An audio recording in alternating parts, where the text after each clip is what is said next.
Wow. Wow. Good evening, Cleveland. Wow. It is such an honor to be here for a man I love so much.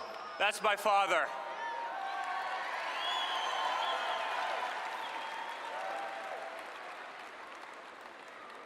"13 months ago, my father sat my family down and told us the time had come.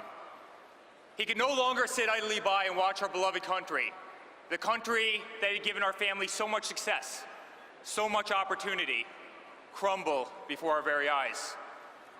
He confirmed to us that he was prepared to announce his candidacy for President of the United States. He made sure to acknowledge that ours would not be an easy path, that we should prepare ourselves for what was to come, that we'd quickly learn who our true friends were. Without hesitation, we each committed our unwavering support. But this time, none of us could have predicted what lay ahead. The records he would break, the stadiums he would fill, the movement he would start. Today, my father stands before you with the most primary votes of any Republican candidate in the history of our nation.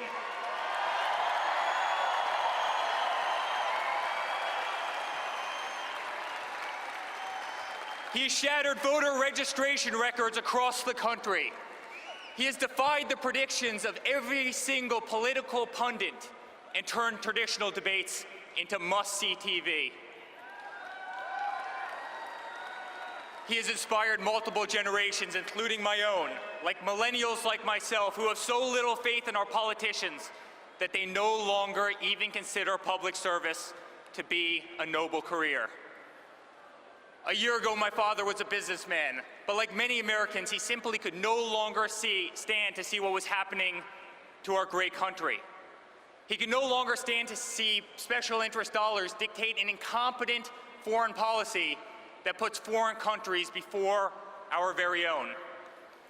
He could no longer tolerate an inept administration that considers giving $150 billion to Iran or releasing 5 radical Islamic terrorists a successful negotiation. He could no longer bear witness to our continued Second Amendment attacks.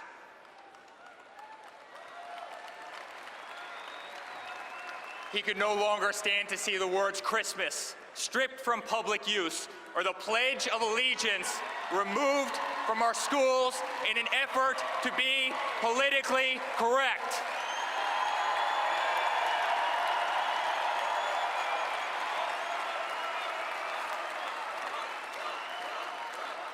So my father made the courageous decision to set aside a company to which he has dedicated his entire life, to set aside a global brand that he has made synonymous with success, with quality, with uncompromising, just the best.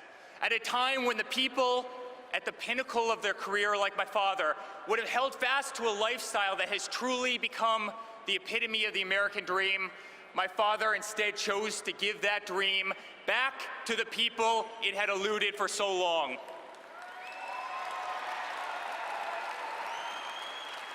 As daunting of a journey as he knew it would be, for him, it was the easiest decision in the world.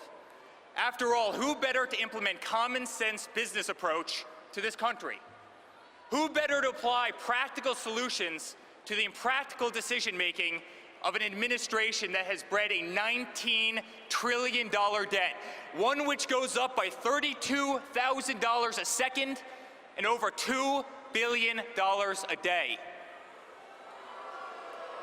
Who better implement common sense tax reductions for one of the highest tax nations in the world, allowing our citizens a chance to keep more of what they earn as opposed to having it squandered away by our inefficient government?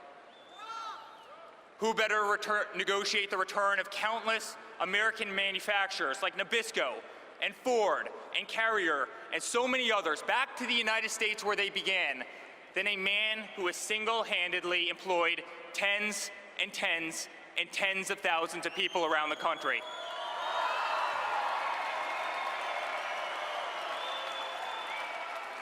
It's time for a president with common sense. It's time for a president who understands the art of a deal and appreciates the value of a dollar, our tax dollars. It's time for the president who has always been the one to sign the front of a check, not the back.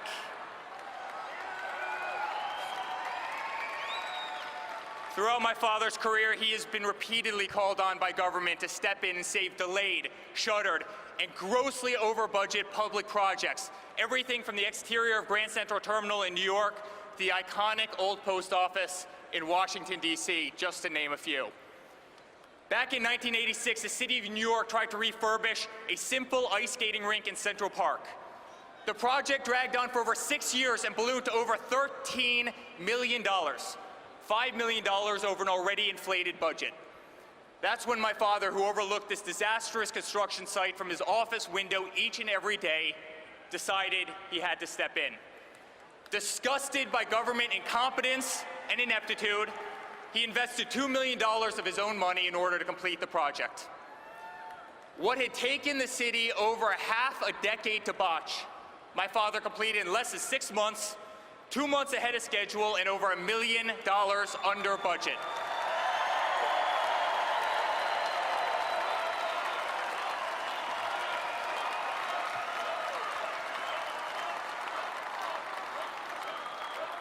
It's time for a president who can make America great again, ahead of budget and ahead of schedule too.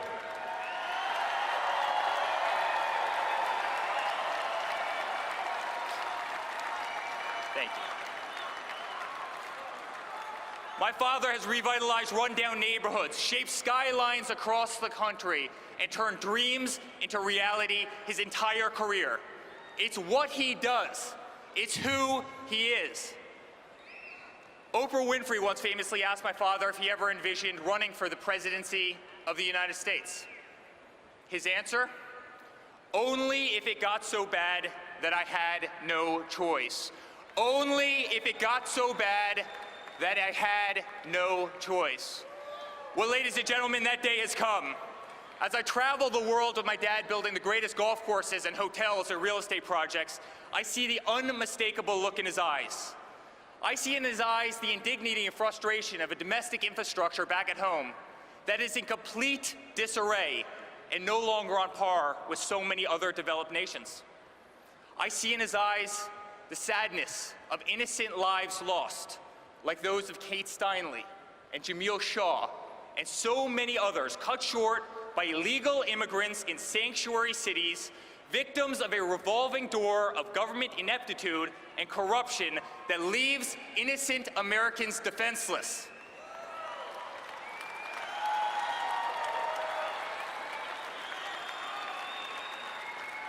I see in his eyes the humiliation of an education system ranked 30th in the world. I see in his eyes the disgrace of nearly $400 billion trade imbalance with China, the $60 billion trade imbalance with Mexico, and the continued destabilization of the Middle East, which has cost our nation trillions and trillions of dollars and thousands of lives. But today I see in his eyes a man who truly loves his country, who is proud of his country, and who wants his country to be great again.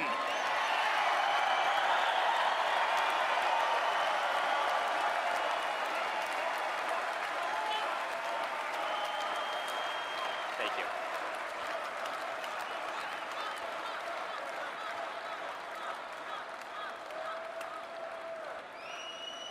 I want to thank my father over there for the life that he's provided me, for the life that he's provided my family, and the life that he's provided all of our employees around the world.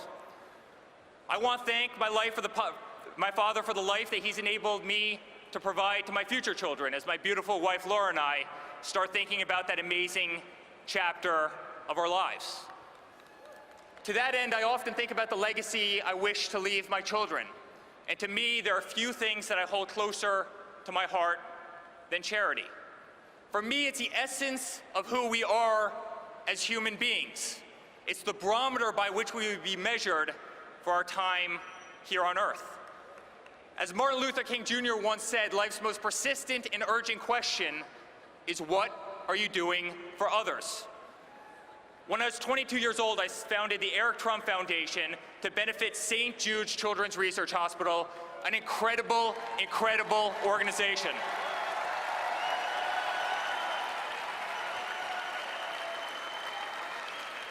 I run my foundation based on the principles my father taught me: honesty, integrity, and values. I expect other charities to be run by the same moral code, not serve as conduit for personal enrichment, not become a beacon of corruption and scandal.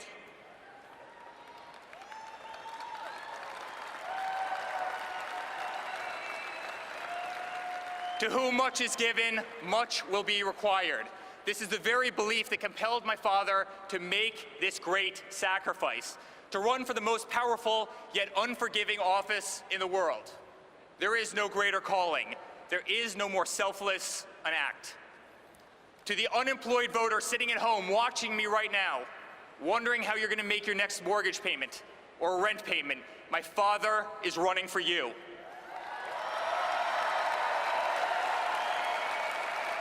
To the veteran tuning into the speech from his or her hospital, who has been ignored and disrespected by an ungrateful system for far too long, my father is running for you.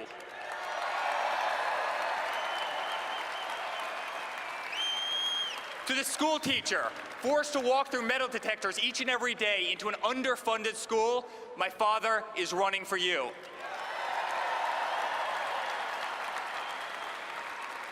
To the laborer watching me right now, forced out of a job by undocumented workers, illegal immigrants, my father is running for you.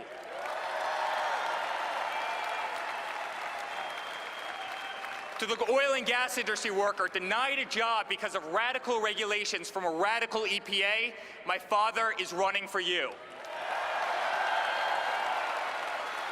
To single mothers, to families with special needs children, to middle-class families who can no longer afford medical benefits sufficient to cover their everyday needs, my father is running for you.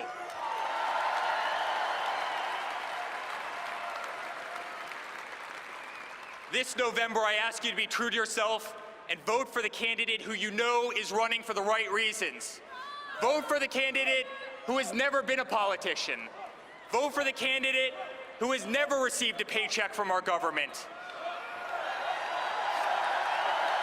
Thank you.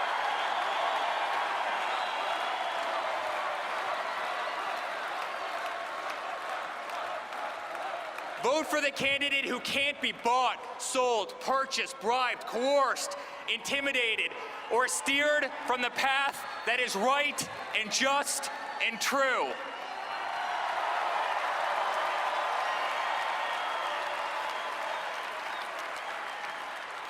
And quite frankly, friends, vote for the one candidate who does not need this job.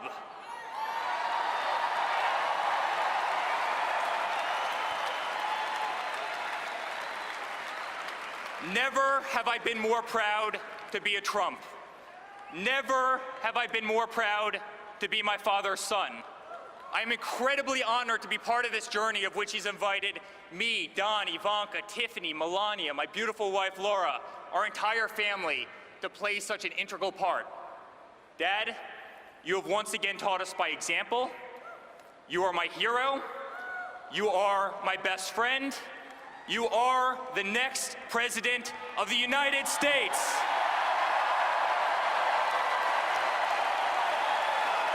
God bless America.